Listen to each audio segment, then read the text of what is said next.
Donald Trump refuses to concede to Joe Biden in the general election, even though Joe Biden won. He won 306 electoral votes.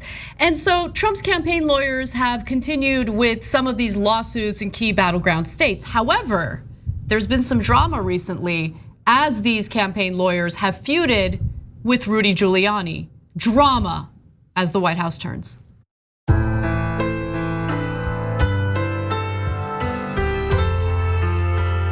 Made some very big mistakes. I asked for his resignation. I'm disappointed in the Attorney General.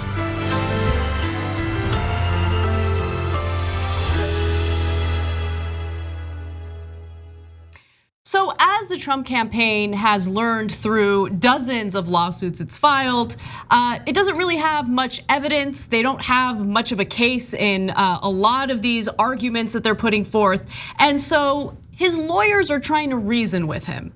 Hey, here's the reality of the situation. It might not make sense to pursue this trial or this case or this battle, and Trump doesn't like that. And neither does Rudy Giuliani, who is someone who enables Trump probably more than anyone else.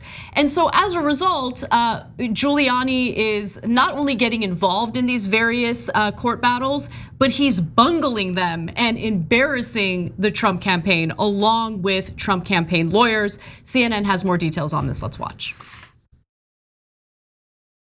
We've learned that last week the president was upset when he found out his campaign was dropping the Arizona lawsuit. So he summoned officials to the Oval Office and campaign officials and lawyers. Rudy Giuliani was on the phone, and I'm told by multiple sources it became very contentious with Rudy Giuliani accusing the Trump campaign lawyers of lying to the president, even though they had been telling him the truth that the odds were stacked against him, that he likely would not be able to change the outcome of the election. Rudy called them liars. In response, the deputy campaign manager Justin Clark fired back at him and called him an effing a-hole. This was all unfolding in the Oval Office with the president, the vice president. The next day, Rudy Giuliani was put in charge by President Trump. Delicious. It gets worse from there. But Cenk, do you want to chime in before we go to the next video? Yeah, so apparently there's screaming matches. There's a whole new report on it now. Another lunatic has joined the team. Apparently her name is Jenna Ellis, and she's yelling at all the staffers, "You will not respond to anyone that is not named Rudy or Jenna." And the chief strategist is Jason Miller, who's a terrible guy, right? And he's like, "Wait, you're not gonna out terrible me?" Like, what do you mean? Like, so now I'm not in charge? She's like, "Yes." And he's like, "Okay, you're crazy." And they start shouting at each other. This is all according to new reports. And then other people are starting to shout, and they're both threatening to call the president.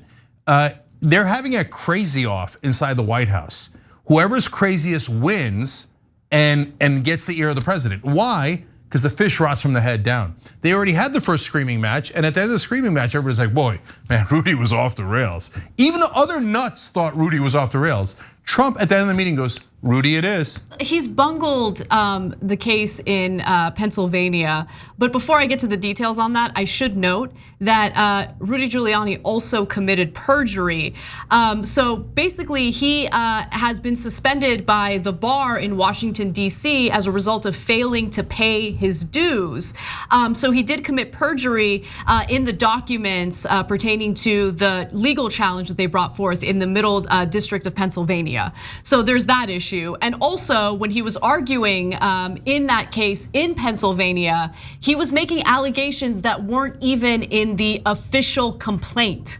He claimed that there was voter fraud happening, but that's not what that case is about. It's about the poll monitors. The argument here is that Trump's poll monitors weren't given access in order to monitor the poll workers, and that's already been debunked. But that wasn't what he was arguing when he took a leadership role in this case, and he just totally embarrassed himself.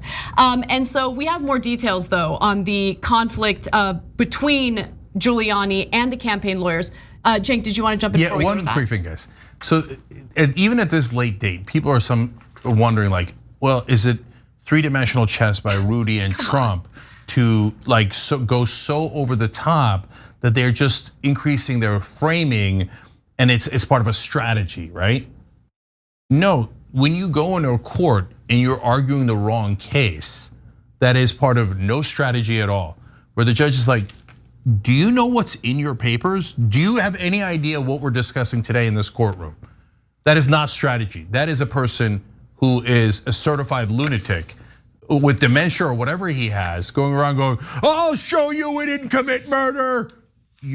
Nobody charged you with murder. What are you talking about? Like, no, these guys are totally nuts. Yeah, so we have one more video. Let's take a quick look at that. Rudy's strategy here is essentially to go guns a-blazing, fight till the bitter end, and to focus on conspiracy theories.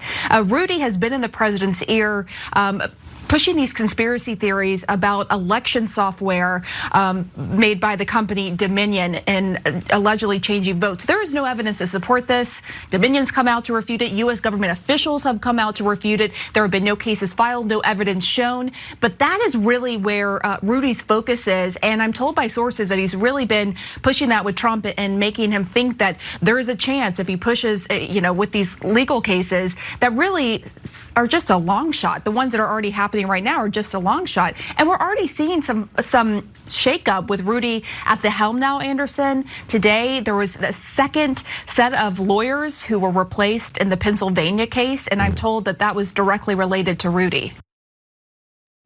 It's just amazing. It's just amazing. I know, but look, guys, it's 3/4 funny, but a quarter dangerous, because as we just reported to you guys, and it was thank you to one of our members, Mr. Lundberg, who pointed out in the middle of the live show, we do this show together with the members, and he's right. I looked at it during the break. Washington Post reporting that Republicans in Wayne County, which has Detroit, are saying we're not going to certify the results. Biden won Michigan by over 148,000 votes. And unfortunately, that commission is 2 Republicans, 2 Democrats. And 2 Republicans go, nope, we just want to steal the election, we're not certifying. So now what are you gonna do? We're not certifying, we're going for the steal. We don't care who won. Now what are you gonna do? So that's where we are. The lunatics are in charge in the Republican Party, and God knows what they'll do. So every minute that Trump continues to pretend he didn't lose this election is a danger to the Republic.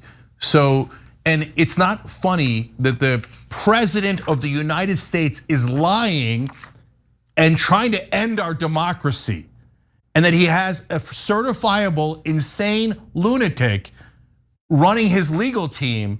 And meanwhile, Republicans across the country believe him and are trying to steal the election as we speak. That's the kind of folks that are now in charge of the Republican Party. Thanks for watching the Young Turks, really appreciate it. Another way to show support is through YouTube memberships. You'll get to interact with us more. There's live chat emojis, badges. You've got emojis of me, Anna, John, JR. So those are super fun. But you also get playback of our exclusive member-only shows and specials right after they air. So all of that, all you gotta do is click that join button right underneath the video. Thank you.